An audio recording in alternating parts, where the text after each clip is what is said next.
اقوام متحدہ کا کہنا ہے کہ گزشتہ 3 ہفتوں سے جاری اسرائیلی حملوں اور بمباری سے غزہ میں اب تک لگ بھگ 14 لاکھ لوگ بے گھر ہو چکے ہیں۔ ان بے گھر ہونے والوں میں جہاں وہ لوگ شامل ہیں جن کے گھر اسرائیل کی بمباری سے تباہ ہوئے، وہیں ان میں لاکھوں افراد ایسے ہیں جنہوں نے اسرائیل کی وارننگ کے بعد غزہ کے شمالی علاقوں سے نقل مکانی کی ہے۔ اسرائیل نے 12 اکتوبر کو غزہ کے شمالی علاقوں میں رہنے والوں کو وارننگ دی تھی کہ وہ 24 گھنٹوں کے اندر علاقہ چھوڑ دیں۔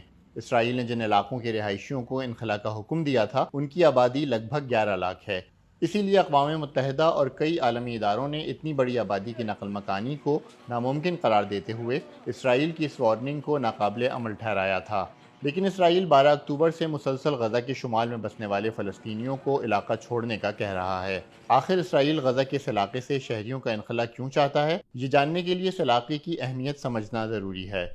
غزہ دنیا کے گنجان ترین علاقوں میں شمار ہوتا ہے اور اس میں بھی سب سے زیادہ آبادی اس کے شمالی حصے میں ہے۔ تقریباً 41 کلومیٹر طویل غزہ کی پٹی انتظامی طور پر 5 حصوں میں تقسیم ہے، جس میں شمالی غزہ اور غزہ سٹی وہ علاقے ہیں جنہیں اسرائیل نے خالی کرنے کی وارننگ دی ہے۔ غزہ کی تقریباً 23 لاکھ آبادی میں سے نصف انہی علاقوں میں آباد ہے۔ غزہ کی پٹی کے وسط میں دیر البلح کا علاقہ ہے اور جنوب میں مصر کی سرحد کی جانب خان یونس اور رفح ہیں۔ 7 اکتوبر کو حماس کے اسرائیل پر حملوں سے شروع ہونے والی جنگ کے چند روز بعد اسرائیلی فوج نے شمالی غزہ اور غزہ سٹی کے رہائشیوں کو جنوبی غزہ میں ساحل کے قریب المواسی کے علاقے میں منتقل ہونے کا کہا تھا۔ غزہ کی آبادی میں 17 لاکھ سے زائد پناہ گزین ہیں جن کے کیمپس تقریباً 41 کلومیٹر طویل غزہ کی پٹی میں پھیلے ہوئے ہیں۔ ان میں سے کئی کیمپس اور غزہ کے زیادہ تر اسپتال اور طبی مراکز بھی اسی علاقے میں واقع ہیں جہاں سے اسرائیل شہریوں کا انخلا چاہتا ہے۔ غزہ کا واحد بجلی گھر بھی اسی علاقے کے نزدیک ہے۔